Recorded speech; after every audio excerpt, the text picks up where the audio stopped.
welcome to the latest episode of the Nothing But Locks podcast. I'm your host, Ali Melnicki, accompanied by my favorite coworker, Robert Kowalski. How are you doing today, Robert? Ali, I'm doing great. Thanks so much for having me on today. Looking forward to seeing, just how much we still believe in our selections for the fight towards the NBA championship. So my Kings are out of it. I know you jumped on the bandwagon. I think when we last spoke, it wasn't last week we talked about the NFL draft, so the week before. I really thought once they did force a Game 7, Robert, I thought that they would win Game 7 in Sacramento. It was close at halftime, and then Steph Curry just went off in the second half and blew it.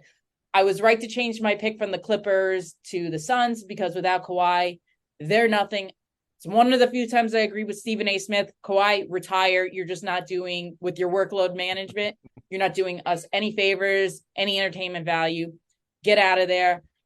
And you were right with the Knicks. I was wrong with the Cavaliers. But before we get into, what's going on right now, because there are a lot of great series happening as we speak, Robert, let's get into the betting trends. Current odds to win the finals. What teams are, well, first of all, what are the odds per team? We have 8 teams left. What team's getting the most bets, and what do you think which team has the most value? Yeah, excellent. Right. So there is 8 remaining, and from 8 on down to number 1, it's a tie right now with the Heat and the Knicks. Since they're both playing each other, I both set them to 22-1 to win the title, followed by the Suns. And now when the Suns traded for Kevin Durant, Ali, I was right around 20 or so on the Suns to win it, dropped immediately down to 5, and then finally 4, one of the top selections. They're up to 12. Right. Now, we could probably discuss that when we take a look at their matchup later with Denver. Golden State is 7. Then the Lakers and Sixers are both 5.5-1. The Nuggets, your second choice at plus 350. And then the Celtics at 2-1 odds. Yes, I know, but they're down 1-0, Rob. What are we doing here? Why are they such a prohibitive favorite? Because they're the best. That's why. Okay. And I picked them to win the title. I do remember a certain coworker telling you, I believe it was 2 weeks ago, that the Celtics are not good enough to win it all. And right now, I don't see any team in the East that's gonna do it besides them. But we'll definitely break that down. You're absolutely right, Ali. I honestly think, though, if we had to choose a team with the best value, I don't think it's going to be the Celtics or the Nuggets for that matter. But if you look at the zigzag theory of knowing that at some point teams have to play at home, and those that play at home pretty much hold court, kind of going against my West Coast representative, but the Golden State Warriors at 7-1 are the highest odds we've had them all year. So that's a true value. Take out your red Sharpie and circle that number for me. From my perspective, 7-1 is where I find the most value right now on the Warriors. I would tend to agree with that. When I look at this, Robert, I just don't. I know that the Sixers are up 1-0 in that series. I just don't see anyone beating the Celtics out of the East. I just don't. I don't think you're getting any other value with the other 3 teams. And in the West, and we'll get to these matchups later, I just don't even think. I think the Warriors are probably the best value you're going to get. But damn, Robert, those Nuggets look good. What do you think? That's so good. You're absolutely right, Ali. The Nuggets have really just dismissed anything that the Suns are bringing in, and any kind of bona fides that they want to go ahead and discuss, because they're not even like respecting them. The level of play that Denver has during the regular season was fantastic, right? But now in the playoffs, it's like a different level. They've really flipped the switch. And I mean, the Suns scored 87 points in the last. Yeah, okay. No, we have to discuss, what Paul means to the team, and why they kind of collapsed right there. But I mean, Jokic right now, he's just absolutely dominant. There's nothing that they can do to stop him. Nothing. He is getting his way in any way, fashion, whether it's inside or out. There's no way to handle someone of his size, stature, and ability. But there's more. It's not only Jokic. It's their ability to, spread the ball out and get everything that they want from, on the wings, I mean, Murray's been fantastic this whole entire postseason. Heck, even Aaron Gordon and Michael Porter Jr. have been really chipping in very well. Better than they have even in the regular season. So, Allie, very deep team. And I haven't even talked about Caldwell Pope. There's so much happening with Denver right now. Yeah, I gotta say that probably Denver's going to be a bullet train to the Western Conference Finals at this point. And then it's just a matter of seeing if the Lakers or the Warriors have any gas remaining in the tank to take on Denver. Well, we'll get into our predictions in a little bit, but good to see that what the odds are at now. Let's get straight into the matchups, and let's start with tonight's game 2, Celtics and 76ers.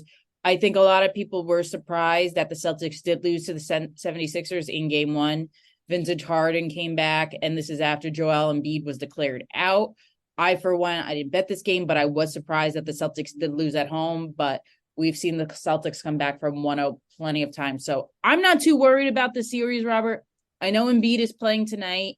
We talked a little while ago. The spread's looking at 7.5. That's a rough number, 7.5, but I think the Celtics bounce back and cover 7.5 at home tonight. How about you?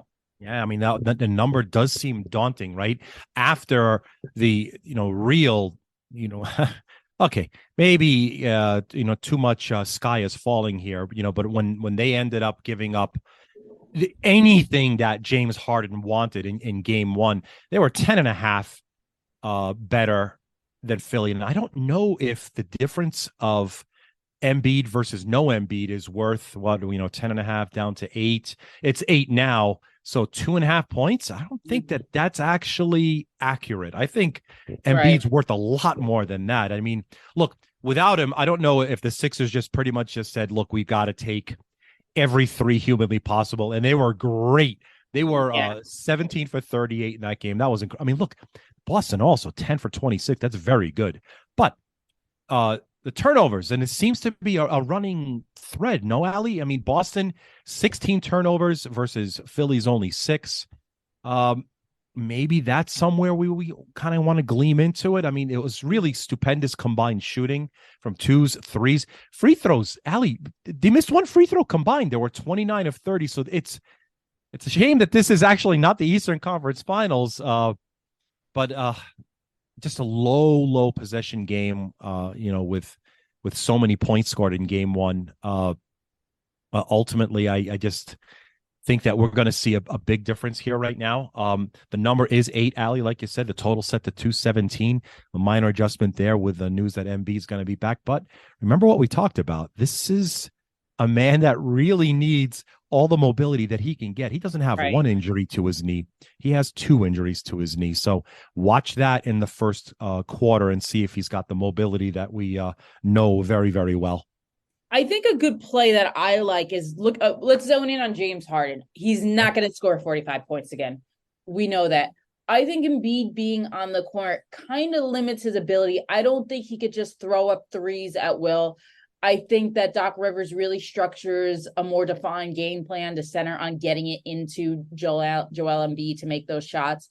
So a play that I like tonight, Robert, is taking the under on James Harden points. I think it's only about 21. What do you think about that play? Good point. With an obvious change in their game plan coming in, that number is pretty high. I mean, he is averaging about 22. Right. Mm-hmm. So the number does sound right, but you're correct in making an adjustment towards going under. He's going to have to share the ball an awful lot more. And it's not only going to be him that's going to be, getting some of the shots taken away from him. Tyrese Maxey, his backcourt partner, he's going to have to take some shots. Tobias Harris is going to have to take some shots. So there's going to be a lot more spread. I don't think that, if you're picking out who's going to take the most shots tonight, I would not say it would be James Harden, not me. If I'm the Celtics too, Robert, this is another thing that you have to factor in why I like taking the under in James Harden. If I'm the Celtics, I crash the 3-point line and take away the 3-pointer and make them pass Embiid. If he's not 100%, make him work for every single shot that he has to get. And then you collapse on him once he gets the ball. But I'm not letting Harden take a shot. I'm not letting Maxey take a shot. I'm making them pass to Embiid. and I'm challenging him, hey, I don't ever advocate hurting a player, but if you bump him around a little bit and he's not 100%, who knows what happens? What do you think about that, Robert? I'm having flashbacks to the I here I go again doing the old age thing. The good old days of Charles Barkley Ewing and Anthony Mason. Let's put it this way: Bill Laimbeer was on the court tonight. Joel Embiid would not make it out of the first quarter. No, he wouldn't. He would have so many bruises by halftime. He'd be like, you know what? Screw this. I want nothing to do with these guys. I know it's just a different game, but you're right, actually. And Allie, I think I see your angle here.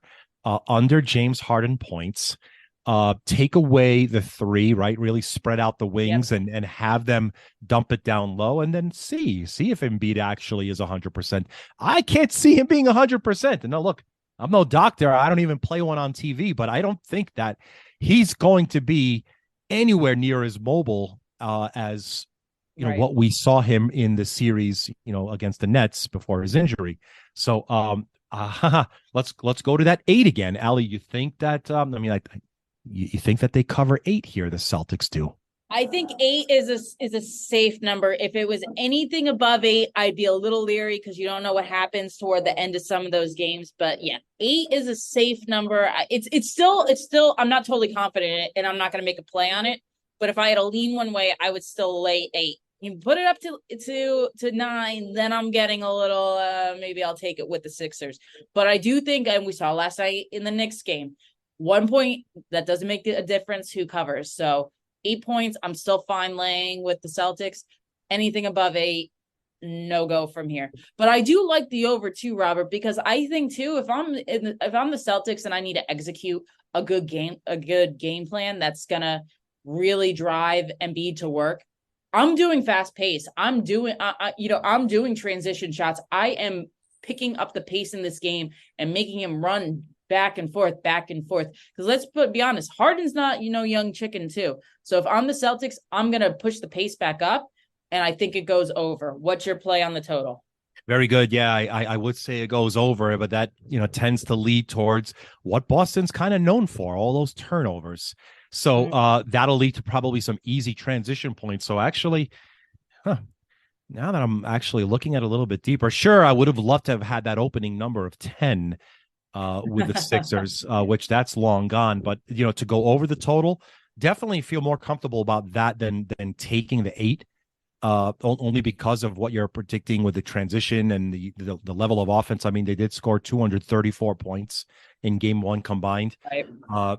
Just on just really incredible shooting. I don't see that really changing much if they step it up and move it here. So, to go over the 217 number does seem quite appealing. Also, with one final note here, yes, the Celtics are down 1-0 in this series. However, still the favorites. Right now they are pretty much $1.80s is what I'm finding in most places. So series price right now in favor of the Celtics, $1.80, maybe $1.70 here or there, despite them being down 1-0. Yeah, I'm going to go with the Celtics to win the series still. I think they close it out in 6. But let's move on to the other series in the Eastern Conference.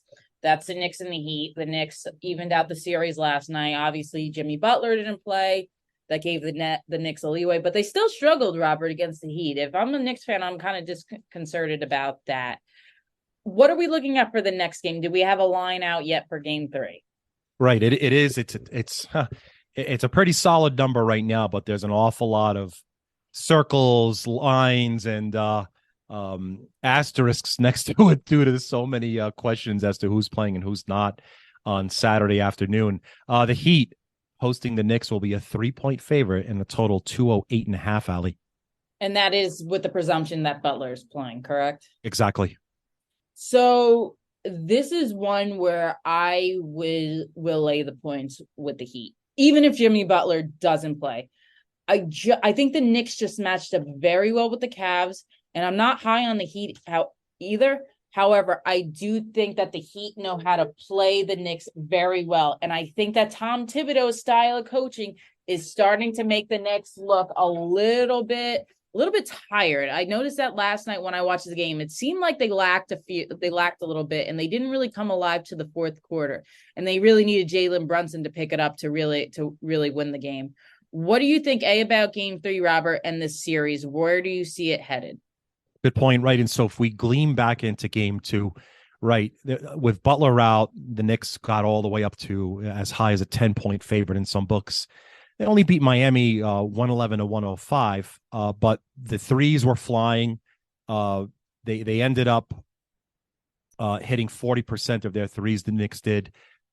Free throws, they really did a good job of getting to the line, and that's probably where the difference was. 21 of 30, not exactly great shooting, but they did get to the line significantly more, and they out-rebounded the Miami Heat 50 to 34. So not a good sign for New York that its best 3-point game in the playoffs still led to that nail-biter of a finish versus the shorthanded Miami Heat.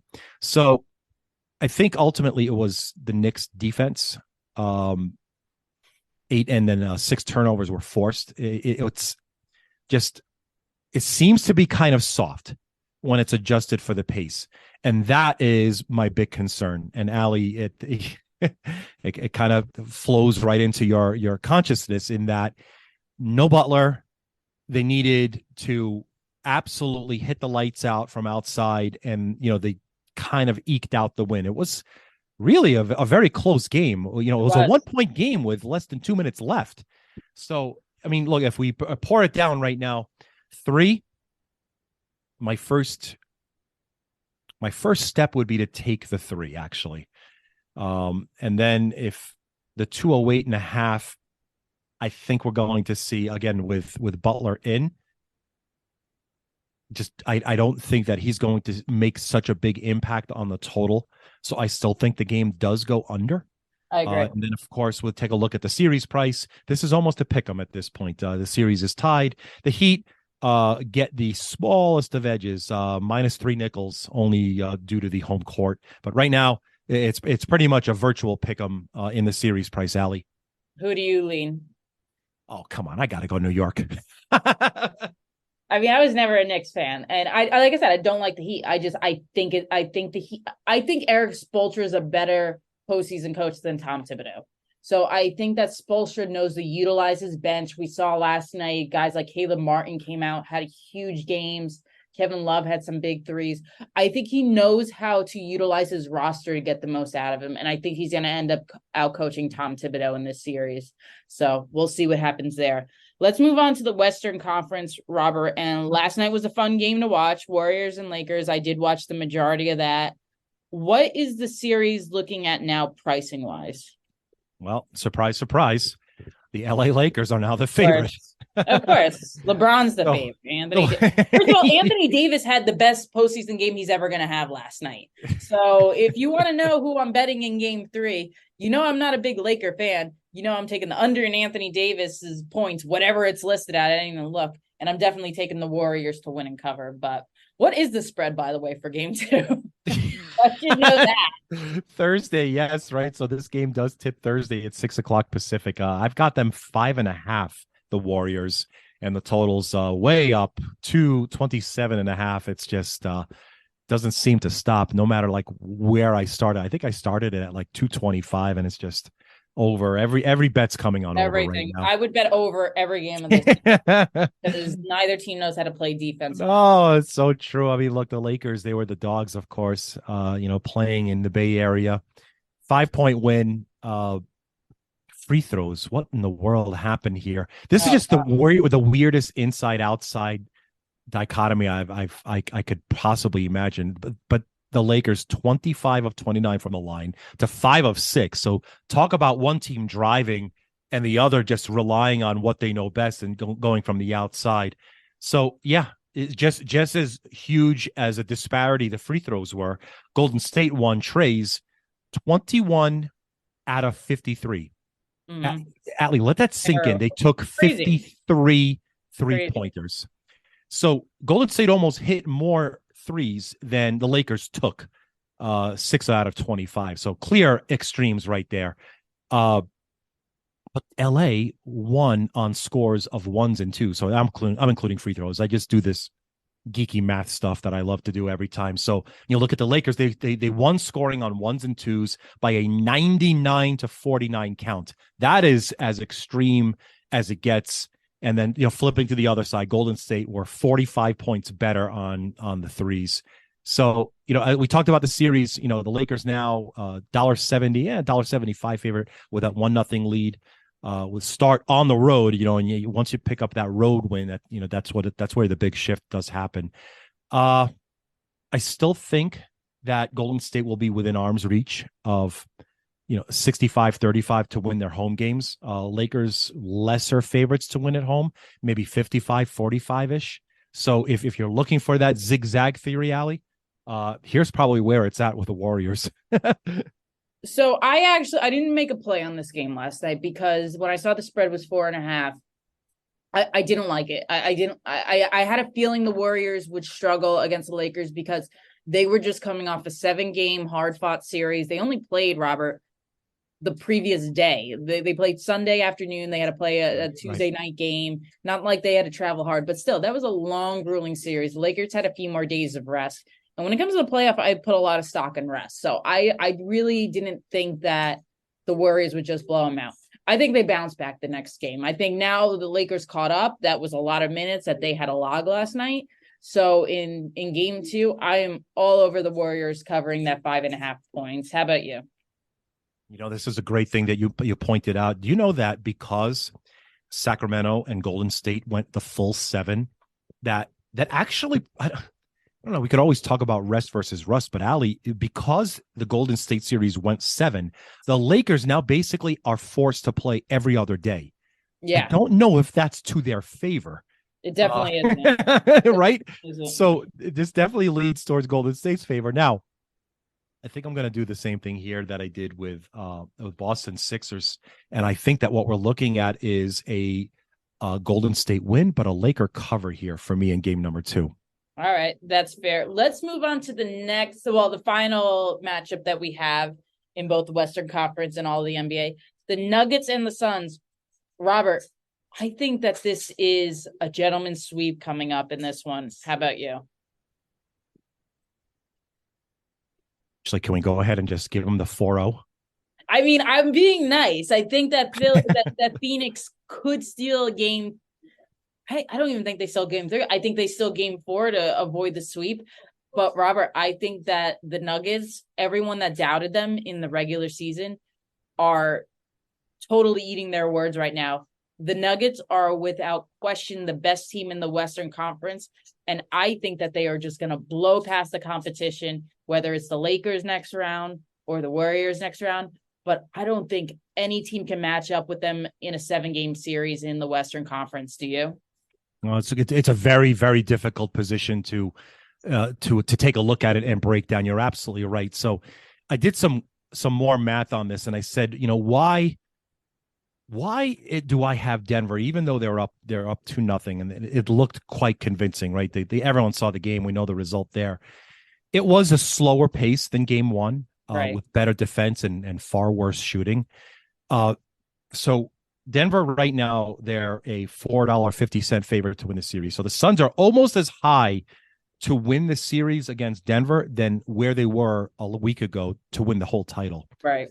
I think honestly, Allie, I mean, so Denver's, of course, they're a much bigger series favorite now after only, holding serve in games that they were supposed to win. Entering, both were basically like 63% percentage, to win at home. So the projected wins for Denver so far is moving way, way up. I don't know if I don't understand what's happening here. Booker was just so incredible in the opening round. Phoenix is awful. 6 out of 31 mark on 3-point shooting was basically 4 out of 8 for Booker and then 2 for 23 from everybody else. Well, 2 don't for forget 12 from Robert, too. Durant. In that series, the majority of the series, the best player on the floor for the Clippers was Russell Westbrook. Okay, Like, so exactly. no Paul George. They lost Yeah, Kawhi after yeah, what, a game? So yeah. I don't think necessarily it was at the toughest matchup for the Phoenix Suns. So I think that's why they were able to excel. Hey, I actually don't think that Booker and Durant worked that great together against a good defensive team. I just don't. Durant took a lot of bad shots in that game. What are you seeing? Yeah, exactly. I mean, why is he settling for these crappy 2-point jumpers that don't draw free throws? The Suns gotta drive the basket, and they gotta get really hot to win 4 of the next 5 games. Yeah. Look, CP3, being done probably contributes to this. Look, it's even if it's a mild groin strain, I haven't looked into the exact injury. I mean, has that guy there. had the worst luck with injuries in the playoffs than anyone else, or what? No, it's brutal. He's had an amazing career, but he could have had a Hall of Fame career if he wasn't so injury riddled. It's the body. It breaks. So he's, for me, if even if it's a mild groin strain, Allie, he's going to be out for weeks and not days. So if somehow Phoenix comes back, don't expect CP3 to be a part of it. Yeah, I agree. I think that the series is done. What is for game 3? What is the line right now? Yes, right. So this one is a little bit fresher. Look, Phoenix home, had no choice. Otherwise, the public would let me know very, very sharply and very quickly. So the Suns are 3.5 points favorite, a total 224. I'm taking Denver money line at that one, and I'm taking the under. Denver money line and the under. I know that the public's going to try to jump on Phoenix at home. I truly believe with you. I think Chris Paul's the glue to that team. I think without his leadership on the floor, I don't think Kevin Durant's a leader. I don't think anyone will fight me on this. Look, this is his fourth team. No one's ever praised his leadership skills. I think that they're just sloppy without him. I think Monty Williams is a great coach, but I think that sometimes Durant just takes the game into his whole hands.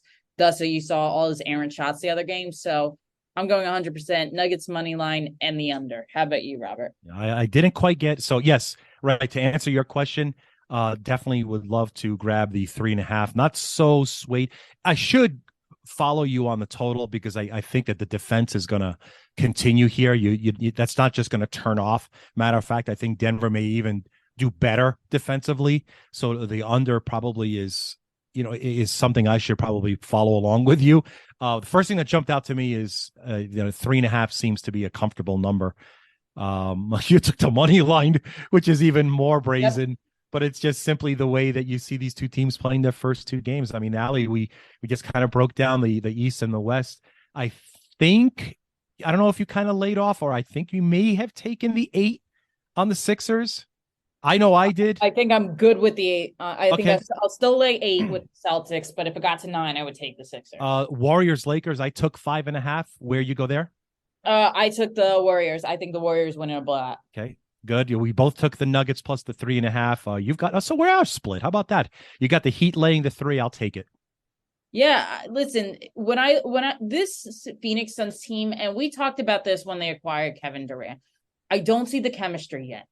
I really don't. I think you could get away with it in some of those late regular season games right. For playing teams that like Houston Rockets that weren't even in it anymore, or the Orlando Magic. You can get away with it when you just have better skill set. Like there's no question about that.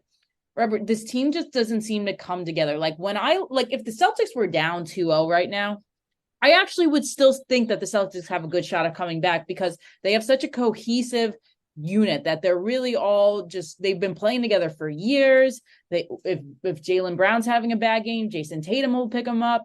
Jason Tatum's having a bad game, then Marcus Smart will pick him up.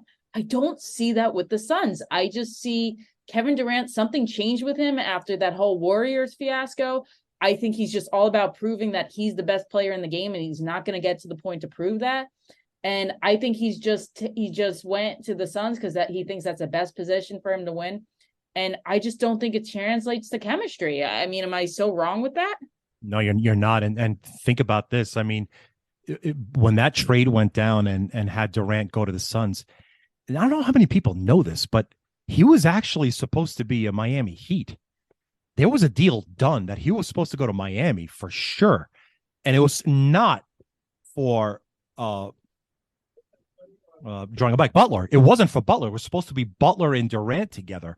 Now that would have been insanity, but I don't think it makes a difference because I think teams are relying on him to be that A1 dog, and it's not. It's Booker in this case, and I don't think that there's much left to go beyond him. I mean, DeAndre Ayton just looks lost, like really lost. Like are you even playing defense lost? So there's no one else. There's no one else outside of them. It's not, there's no more Paul. Who? Torrey Craig? Bismack Biyombo? Get out of here. No, they're in big trouble. They are. I have no, and you know what? Actually, I'll side with you on this one. I think that I'll change my whole perspective. I think if the Nuggets win game 3, which I'm confident that they will, they sweep the Suns in 4. I don't even think it gets back to Denver. I think that if the Suns are down 3-0, they are so deflated by that point. I don't see them rising up and doing it. I just don't. I mean, I don't think they have that. I don't think Kevin Durant has that fight in him. I don't think he's ever going to be. That's why I said he's never been connected to being the leader of a team. And I don't think he is. We look at the Warriors. They won before he got there. They won with him. They won after they got here. Exactly. When has Kevin Durant won ever without them? He hasn't. Yes, he's gotten to the finals with Oklahoma City back in the day, but he also had Russell Westbrook in his prime. He had James Harden. This is it. I don't think he's ever developed a chemistry like that he had in Oklahoma City. I think that he could go to the Warriors, who already had a chemistry, and just be part of the team. But he failed to do that with the Nets. And how many different versions of the Nets did we see during his tenure there? You had Kyrie, James Harden. You had what's his name from the Sixers, Ben Simmons, who just I don't even know what happened with his career. But it just doesn't work. So I hate to say it, it's Kevin Durant's becoming like a Kyrie Irving. Whatever team he goes to, I just don't think that they could win with him. I don't think Kevin Durant wins, at least as a starter. I don't think he wins another NBA championship. I don't. Do you? Not in this case, because look, how many more stops is he going to make? Right. Is he going to say at the end of the year, I don't like it here. Go trade me someplace else. I think that he's just going to have to deal with what he's got left here, and see if he can make it back with Paul for another season, and then add another piece. But it's Booker's team, clearly. I just don't think that there's going to be much improvement over what we saw this year, Allie. Right. All right. Before we close off, Robert, between the 8 teams that are left, what are your finals prediction as of today? Okay. I thought about hitting the reset button, but you know what? I like the way my record's playing, so I'm going to stick with the Lakers out west and the Celtics out east. Okay. I am going to go with the Nuggets. I know I hate picking favorites, but I am. And the Celtics. I'll stick with the 2 favorites. I think that whether the Celtics, if they beat the Sixers, which I do, I don't think either the Heat or the Knicks will have a chance against them. Same thing with the Nuggets. We talk about rest, Robert. Imagine if the Lakers have to go 6-7 games against the Warriors and play the Nuggets with all the rest that they're going to have. And you got to play in Denver with all that altitude. Oh, sorry. I'm going with the Nuggets. Allie, do we dare crown the champion on this episode too? Oh, yeah, let's do it. I'm going to crown the Nuggets. And I'm guessing you're going with your Celtics, right? I'm going with the Celtics, yes. All right. Well, we got to put another bottle of wine on the table so that when we next see each other, whether it's in Miami or somewhere else, we'll have a toast to that one. Please. Pizza again. That was really good. Love that. All right. Thank you, everyone. That's all the time we have for today. Robert and I will be back next week. Hey, Robert, before you sign off, I almost forgot. We got a big race coming up on Saturday, the Derby.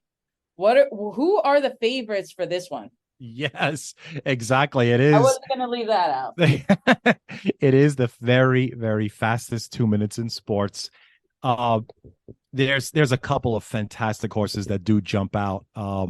Tappet Trice and Forte. Obviously, these are horses that have proven themselves since they were 2-year-olds back in 2022. But the gate position right now, and the current opening odds, you're not going to have to really be too concerned about a Forte's price of 3-1. You'll get far better on race day, but his class, his level of efficiency, and the way he closes is typically the way I love watching horses run.